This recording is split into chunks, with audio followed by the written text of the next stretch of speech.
다음 주 단 5거래일 안에 4개의 이벤트가 동시에 떨어집니다.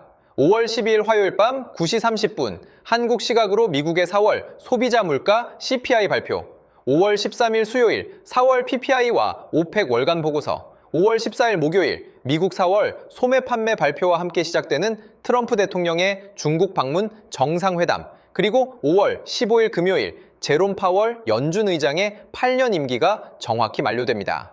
같은 주에 한국은 월요일에 4월 수출입을, 목요일과 금요일에 옵션 만기를 맞이합니다.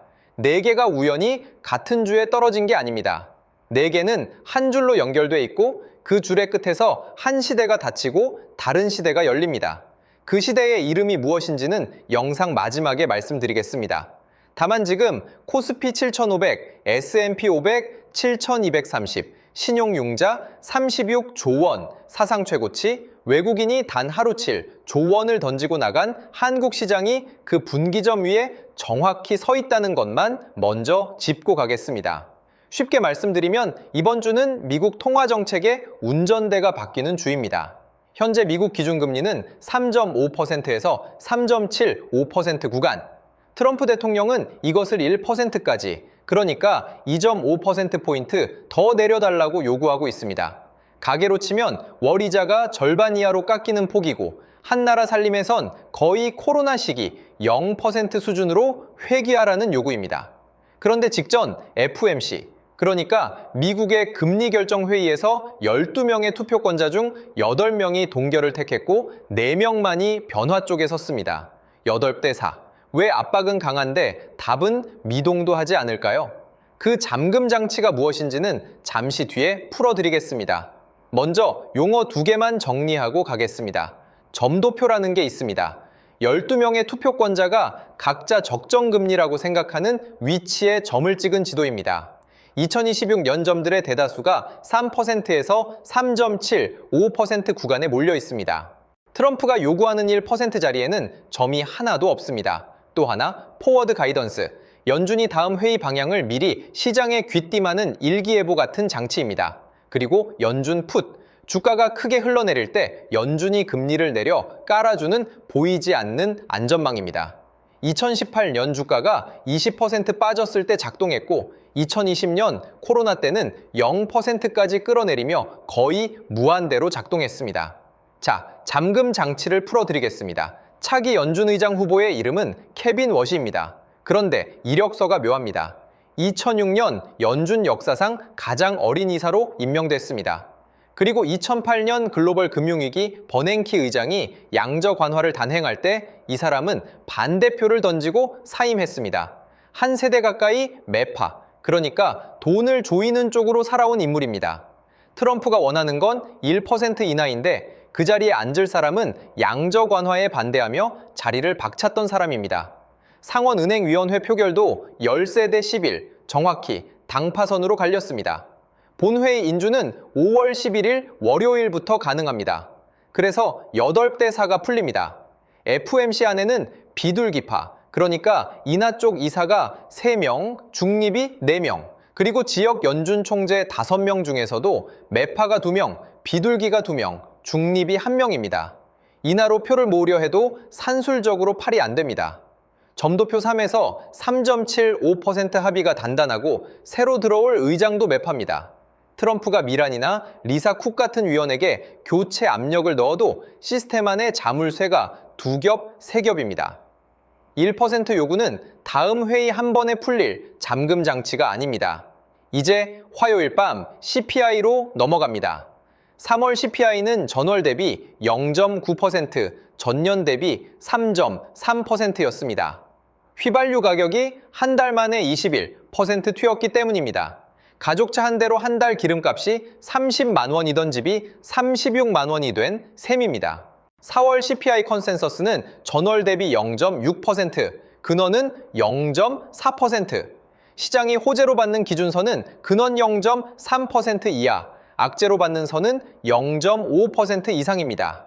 종이 한 장 차이로 코스피가 갈리는 자리가 그 0.2%포인트 안에 있습니다. 그런데 4월 숫자에는 일회성 왜곡이 한 겹 끼어 있습니다. 작년 10월 미국 정부 셧다운 때 주거비 조사가 한 달 빠졌습니다.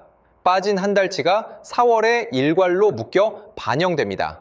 달력에서 한 칸을 비웠다가 다음 칸에 두 칸을 한꺼번에 쓰는 셈입니다.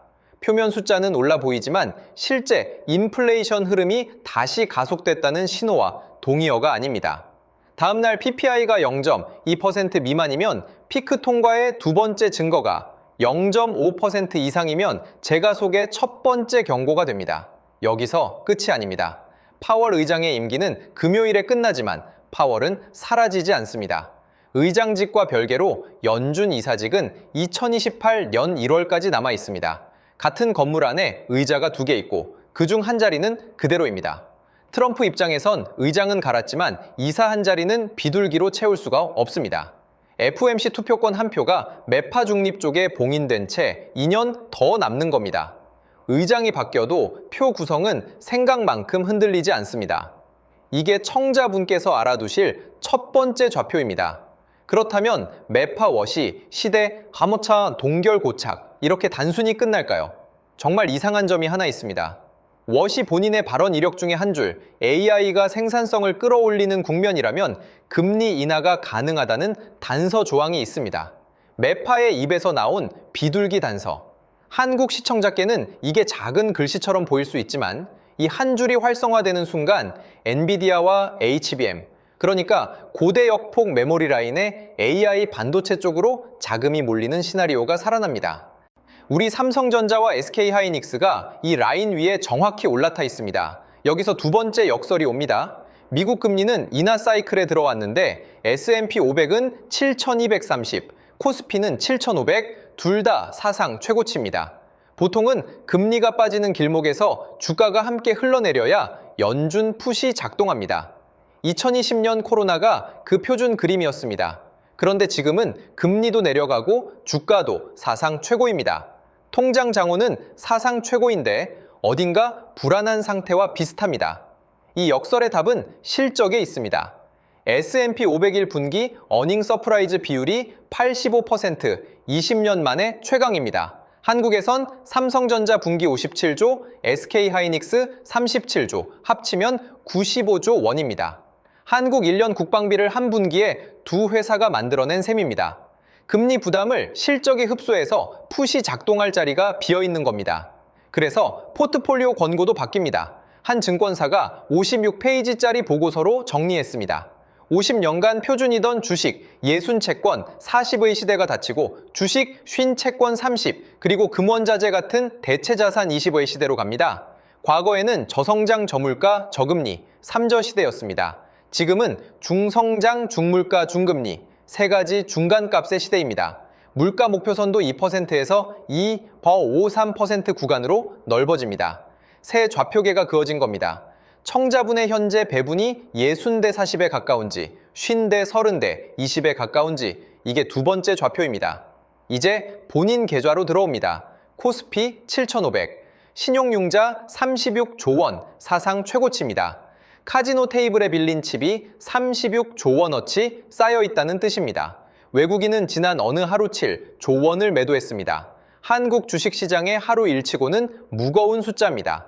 사상 최고치 위에 빌린 돈도 사상 최고치. 목요일에는 한국 옵션 만기와 미중 정상회담 결과가 같은 날에 떨어집니다.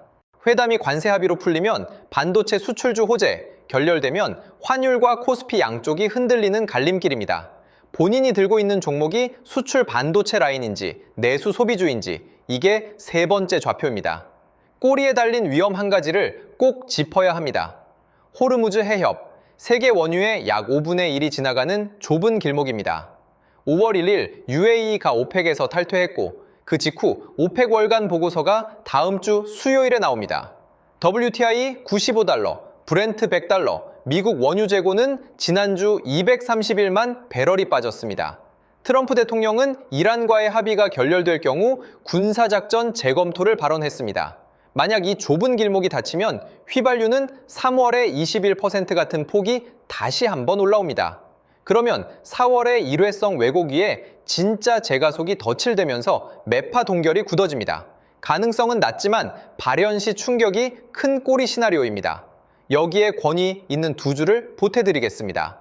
한 글로벌 IB의 95년 데이터 분석에 따르면 1930년 이래 새 연준 의장 취임 후 첫 6개월간 샌드피 500은 평균적으로 약세였습니다. 스톤엑스의 한 전략이사는 워시가 취임해도 급격한 정책 변화보다 기존 기조 유지 가능성이 높다고 분석합니다. 두 줄이 같은 방향을 가리킵니다. 6월 16일 워시 신임 의장의 첫 FOMC까지 한 달, 그리고 그 이후의 첫 6개월이 통계적으로 잔잔한 구간이 아니라는 뜻입니다. 자, 이제 처음의 질문으로 돌아갑니다. 왜 이 네 이벤트가 같은 주에 떨어졌고 그 끝에서 어떤 시대가 열리는가? 답은 이렇습니다. 단일 달러, 단일 가격, 미국 중심의 30년이 닫히는 마지막 한 주입니다. UAE가 오펙을 떠나고 미중 정상이 관세를 새로 짜고 연준 의장이 매파로 갈리고 물가 목표선이 넓어집니다. 블록별 가격, 복수 통화, 자원 경쟁이 표준이 되는 시대. 정리하면 3중 시대입니다. 중성장, 중물가, 중금리. 이름이 평범해 보이지만 60대 40 포트폴리오가 50년 만에 처음으로 표준 자리를 내주는 변화입니다. 그래서 마지막 질문은 시장이 아니라 청자분 본인 쪽으로 돌립니다. 본인의 좌표는 어디에 있습니까? 주식 비중, 채권 비중, 대체 자산 비중. 신용융자를 쓰고 있다면 36조 원 사상 최고치 안에 본인 자리가 어디쯤인지, 보유 종목이 AI 반도체 라인인지 내수 소비주인지 에너지 방어주인지. 다음 주 화요일 밤 9시 30분 CPI, 수요일 PPI, 목요일 회담, 금요일 임기 만료. 4개의 좌표핀이 차례로 떨어질 때마다 본인의 좌표가 어디로 움직이는지 따라가 보시기 바랍니다. 시대는 한 주 만에 바뀌지만 본인의 좌표는 매일 다시 그릴 수 있습니다.